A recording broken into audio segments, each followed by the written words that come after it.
Daniel died yesterday. Suddenly, a heart attack. Of course, in a sense, it's nothing to me. After all, it's been 3 years since he disappeared. I still don't know why he left like that. Could he have been unhappy? Bored? Angry? Whatever it was, it certainly came upon me all at once, like a startling change of season that arrives without warning. But then, he always needed to make a dramatic gesture from time to time. He wasn't at ease with ease.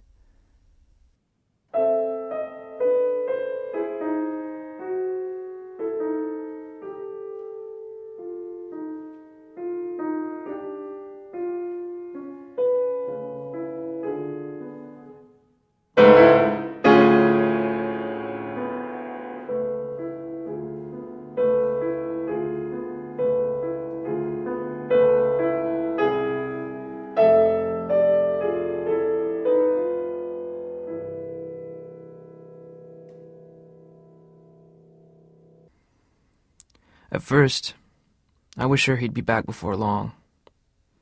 I just thought he needed a change, like the other times he left. When, after a month, I still had no news, you can't call a card to his mother without a return address just saying he was alive and well news, I began to wonder if, perhaps, I had something to do with it. But it seemed impossible. Certainly, at least for those first few weeks, I can honestly say never occurred to me.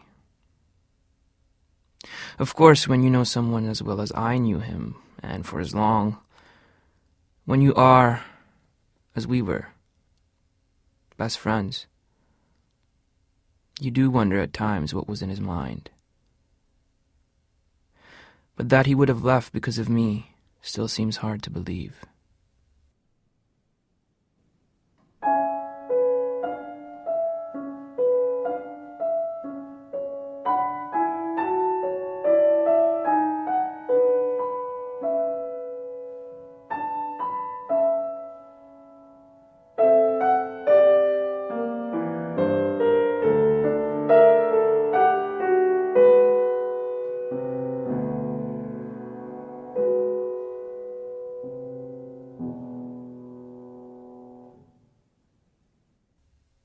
After all, we live together.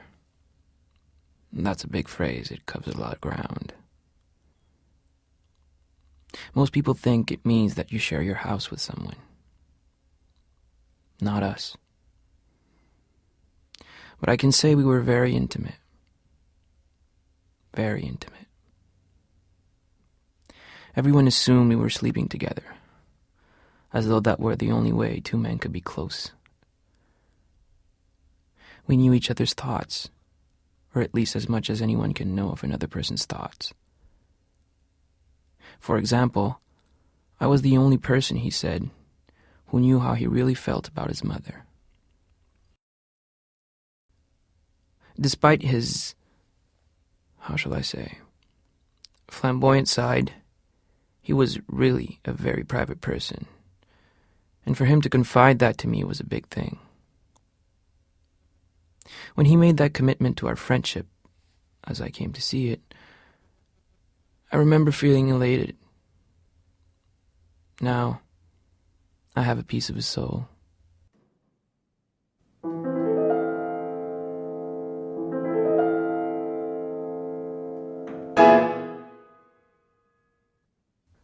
Another incident.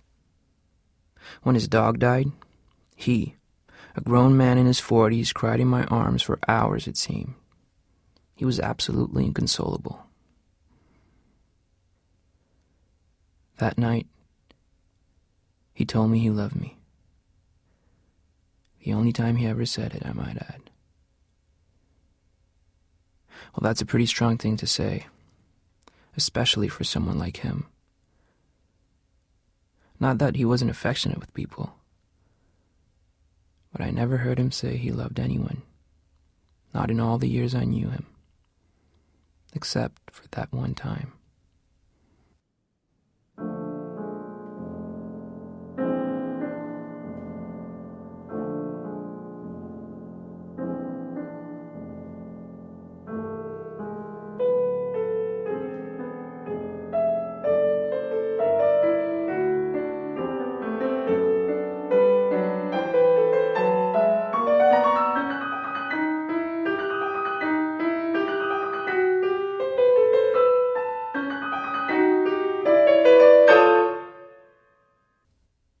I think what attracted me to him in the first place was the combination of charm and reserve.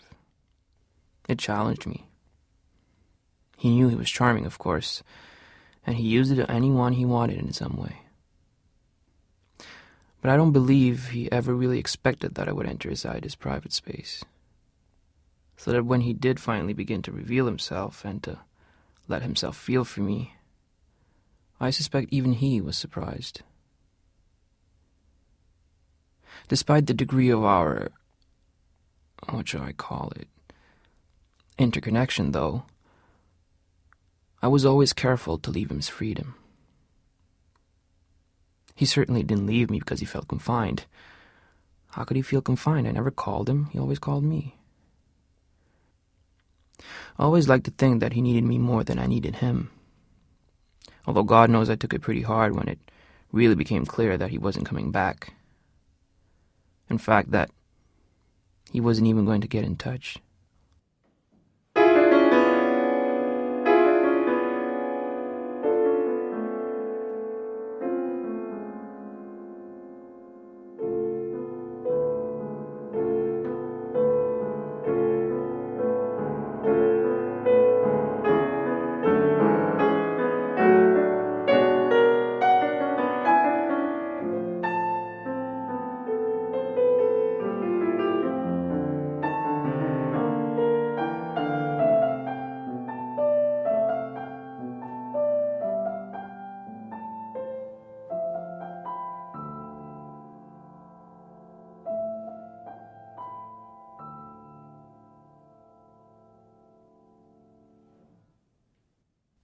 There were many sides to the life we had, like the music. Music was always something we shared. We listened together to his records, not talking, but each responding to the same things. Sometimes, I would lead an imaginary orchestra, my hands dancing in the air, and his eyes would follow, tied to me by an imaginary thread, the way a musician responds to his conductor. Your entry, I would cue him. His eyes would widen. His head would nod. And I could almost hear him perform the next phrase. At other times, his throat would tighten at some particularly expressive moment. And the emotion would come up in me too. Perhaps as much because of the way I felt about him as because of the music. I can hardly say which affected me more.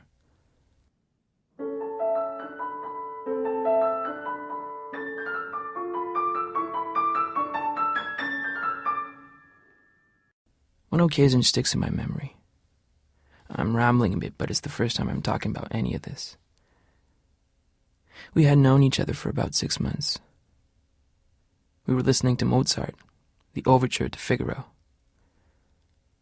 It was the first time he had heard it. I could tell he was enchanted by the energy, the astounding buoyancy of it. The scurrying bassoons, the bouncing string chords, those little explosions where the whole orchestra seems to give a kick. He was sitting beside me, moving in time with the music. I remember noticing that his shirt was open, and I, for some reason, became intensely aware of the rhythm of his breathing. At any rate, at one particularly lively moment, taking me by surprise, he touched my knee. It was nothing really, just a little tap, but it was the first time he physically touched me. I was embarrassed. I felt like I'd been caught thinking indecent thoughts, and I pulled away. He had the faintest trace of a smile. I don't think I imagined it, and just went on, immersed in the music.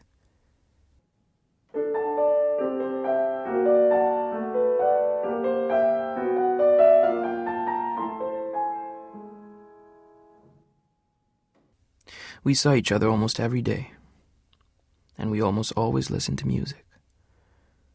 For me, coming home from work, music represented everything that my life there lacked. Fantasy, harmony, freedom. For him, it was disciplined energy, elegance, purity, and most of all, emotion under control, unattached to people. Of course, music was a part of our relationship, but that was different. It wasn't a part of the outside world he confronted during the day.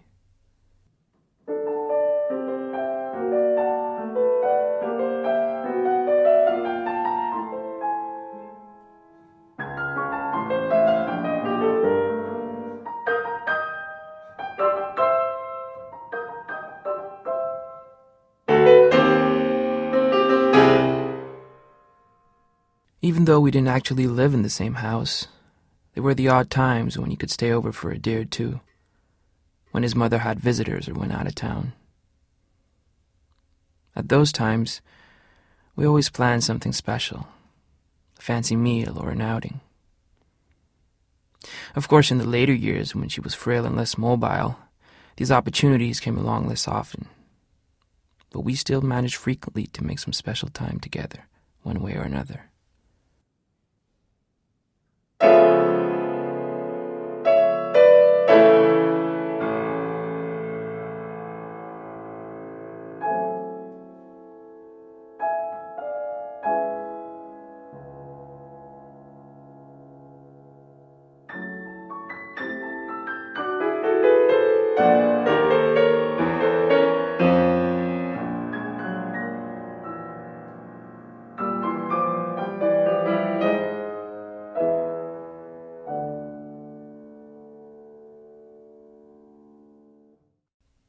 In our special times, we both called them that, we became like an old married couple, falling into each other's rhythm in the most everyday and intimate fashion.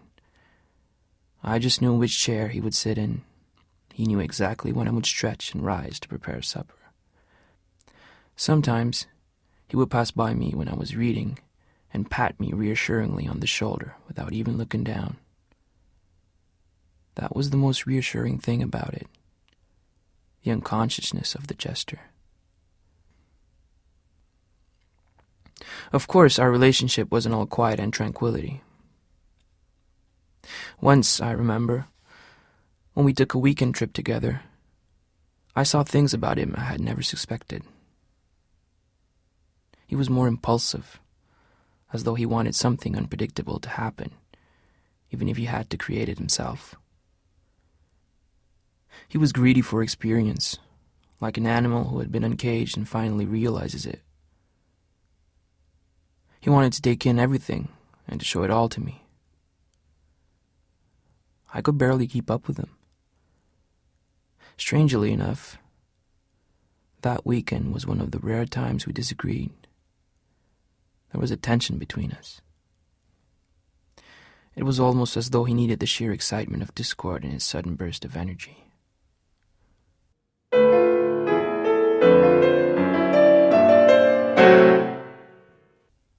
At home, though, we never fought. Probably because I never interfered in his life, nor he in mine. Well, that's not absolutely true. Once we did have a little spat, but that was only right at the beginning, when I didn't understand yet about his mother. Later, I came to see that there was a line there I couldn't cross. And later still, I came to understand that there was a kind of security for me in that line. He just didn't want me to have to deal with certain parts of his life. Of course, the irony is that now his mother and I share the same loss. We're still in touch from time to time, even since she moved away to live with his sister. Nothing profound, just small talk, but in an unspoken way, we're in sympathy with each other since he left. Each time he went away, she would faithfully let me know when she got a card he always sent. It seems funny to me now that we never pressed him about where he went when he disappeared like that. He was always vague about it, and I just came to accept that he needed to get away occasionally. And after 2 or 3 weeks, the phone would ring one day, and it would be Daniel, as though nothing had happened, wanting to know what he should bring for supper.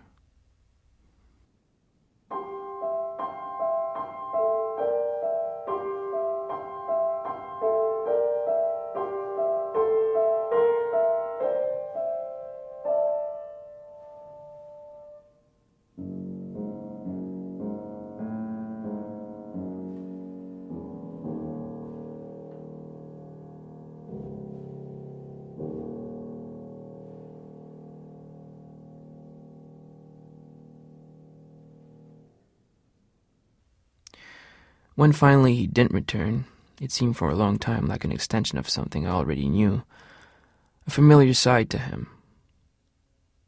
I only realized gradually that this time it was different. And even then, you might say he had been preparing me all along.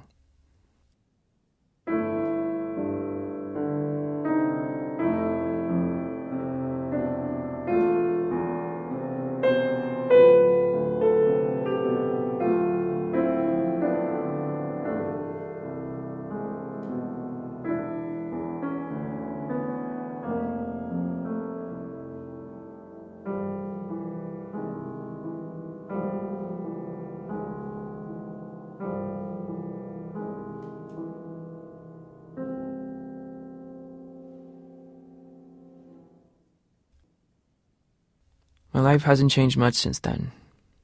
I still work, come home, eat, listen to music, talk to a friend once in a while.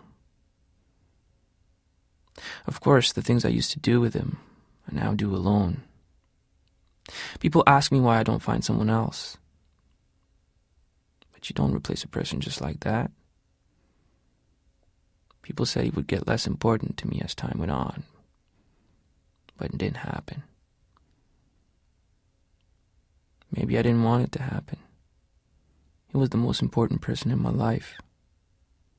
And it didn't seem right just to move on and forget.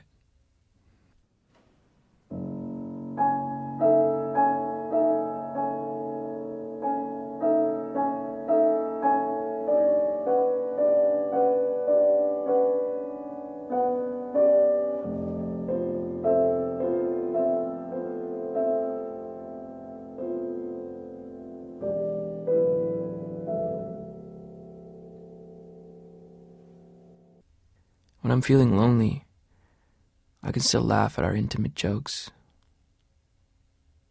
I enjoy remembering what it was like to listen to music with him. I try to imagine his response to different situations. I can say that, in a way, I know him better now than when he left.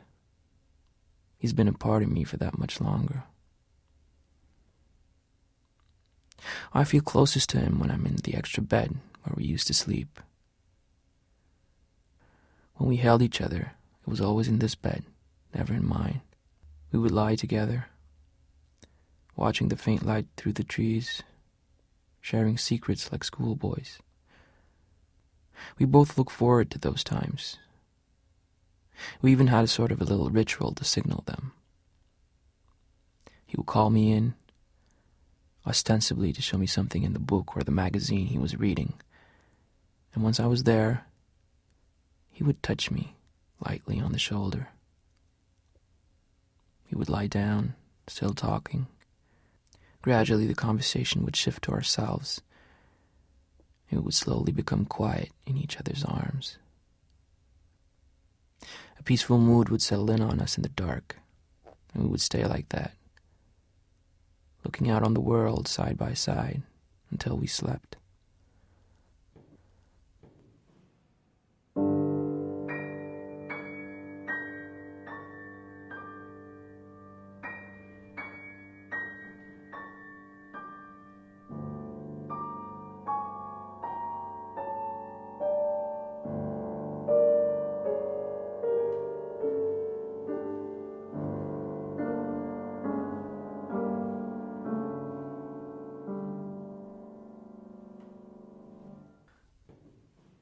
Well, as I said, his death really makes no difference to me now.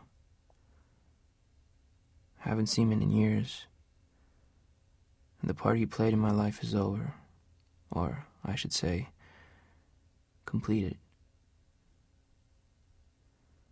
Whatever he is to me, it isn't going to change because he's dead. I do still wonder at times why he went off in the way he did. But it bothers me less than it used to. I have come to think he went simply because he had to. It was time. I guess I could get in touch with his sister to find out how he lived these last few years. Maybe even why he left. But I don't think I will.